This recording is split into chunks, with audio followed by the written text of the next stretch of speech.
We have some more NHL free agent contracts to discuss today. Some very key RFAs have come to terms with their teams before their salary arbitration hearings, plus another member of the 2018 draft class has signed his entry-level contract.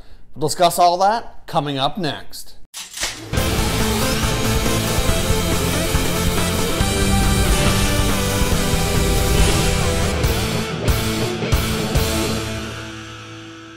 Hey everyone, and welcome back to another video here at Top Shelf Hockey. If you're new to the channel, thanks for stopping by. We review and discuss all 31 NHL teams, so if you're a huge hockey fan, consider subscribing and clicking the bell so you don't miss anything. So as I mentioned off the top, we have some more signings to discuss today. A couple key RFA players have come to terms with their existing teams here, avoiding the salary arbitration hearings, which is good to see, so we'll discuss that. We also have some UFA players as well as an entry-level contract to discuss for one of the 2018 draft class members here. So let's jump into it. Let's start here with the Detroit Red Wings signing RFA forward Anthony Mantha. Now, obviously, Mantha has been a big part of the Red Wings rebuild here. He's a big part of their future. He's a big guy, can score, and he's come to terms on a 2-year deal at $3.3 million. So obviously, this is like a bridge contract, we'd call it, where he can kind of continue to prove himself, show how much upside he has, and if things continue to improve for Mantha here over the next season or two, I would not be surprised to see them ink him to a long-term deal at that point. Obviously, the Red Wings have a lot of other long-term deals already on their books right now with some older guys, so hopefully this will buy some time here to possibly get some of those other contracts off their books before they start committing to some of their younger players long-term here for the future as they kind of take over the team and continue this rebuild. But I think this is a very fair deal for Anthony Mantha. He's a pretty solid player. It's a big part of their future, and at $3.3 million for 2 years, it's a low-risk deal, but yet it's good for the player. Let him continue to develop, see how high his ceiling is, so that hopefully they can ink him to a long-term deal that's also fair once we know kind of a little bit more about where he's going to plateau over his production here over the next couple of years.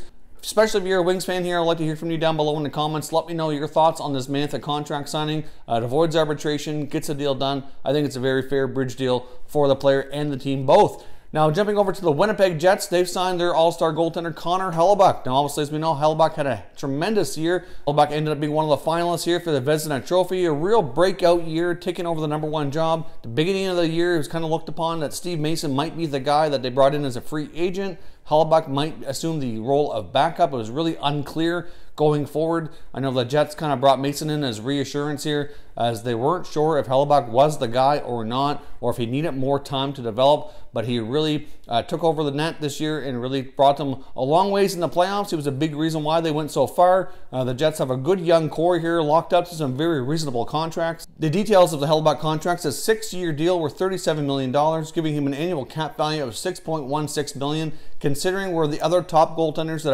are Vezina quality guys here from the last year or two, I think this is a very fair deal. I mean, if you compare this to like Carey Price making $10 million, for example, if you compare him to other guys like a Pekka Rinne, Jonathan Quick, other top goalies who have been mentioned here in the Vezina conversation the past couple of years, I think this is a very fair contract as well. Gives him some long-term stability, helps them with their salary cap longer term as well. They got a lot of young guys to look after here that need some raises. So again, I really like this contract for the Jets.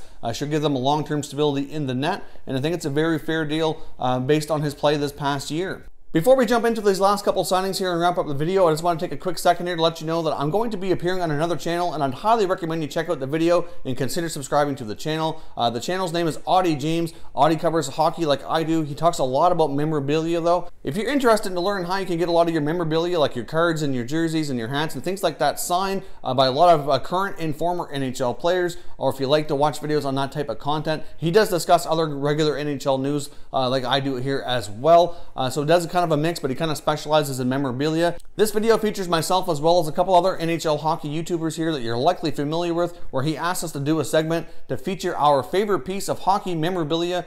So I was really excited to be a part of that, and I highly recommend you check it out. There's a link down below in the description, as well as the comment that's pinned here at the top of the comment section with a link to the video and to his channel. So I'd really appreciate it if you go check it out. You can check out myself as well as the other YouTubers in this video, and certainly consider subscribing to Audie's channel. Now, we also have some other signings to discuss here as well. They're not quite as high profile as these other guys, but the Toronto Maple Leafs have come to terms with forward Freddie Gauthier on another 2-year extension.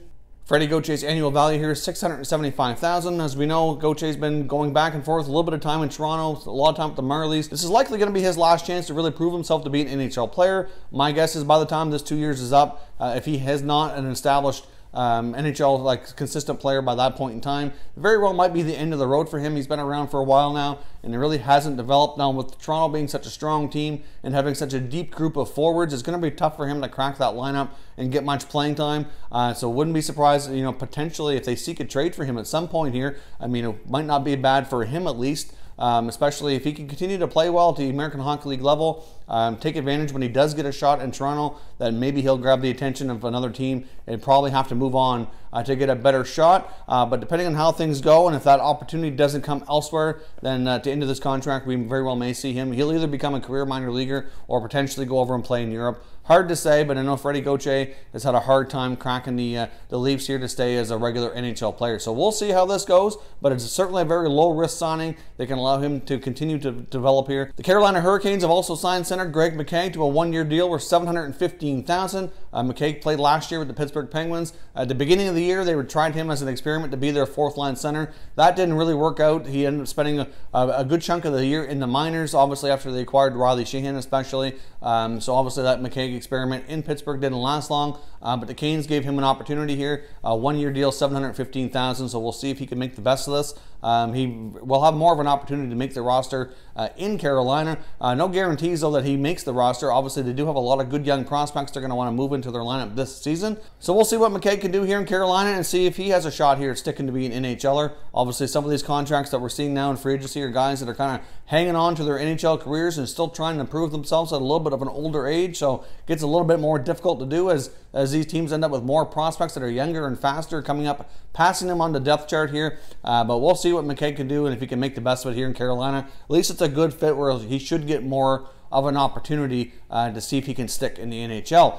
Now, last but not least here, I wanted to talk about St. Louis Blues 2018 draft selection, Dominic Bach. If you watched a lot of the draft videos that we discussed here leading into the NHL draft, you'll know that he's a player that I was very high on, a very exciting player. He's German-born, but he's playing in the Swedish league. He's a tremendous forward. I think he's got a lot of high-end potential here down the road. He ended up being drafted by the St. Louis Blues later in the first round, and he has now signed his entry-level contract. It is not really clear yet if he's going to come over and play in North America this year or if he's going to be playing still over in Sweden. Wouldn't surprise me. I still think he's a year, maybe two off from making the NHL. He still has some development to do, and the St. Louis Blues have a very deep group of forwards with all the acquisitions they've made during this offseason. They already traded for Ryan O'Reilly. You know, they signed other forwards like Patrick Maroon, Tyler Bozak, David Perron. They have other prospects that kind of ahead of them here, like a Jordan Kyrou and a Robert Thomas, Clem Costin here. So they've got a lot of guys that he's going to have to compete with for a job. So likely will take him a year or two of seasoning between playing in Sweden or possibly playing in their American Hockey League affiliate. But Dominic Bach is certainly a player that I'm high on,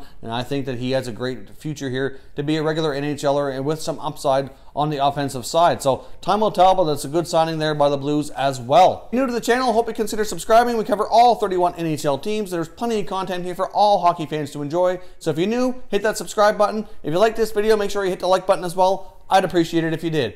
As always, thank you very much for watching, everybody. We will catch you next time.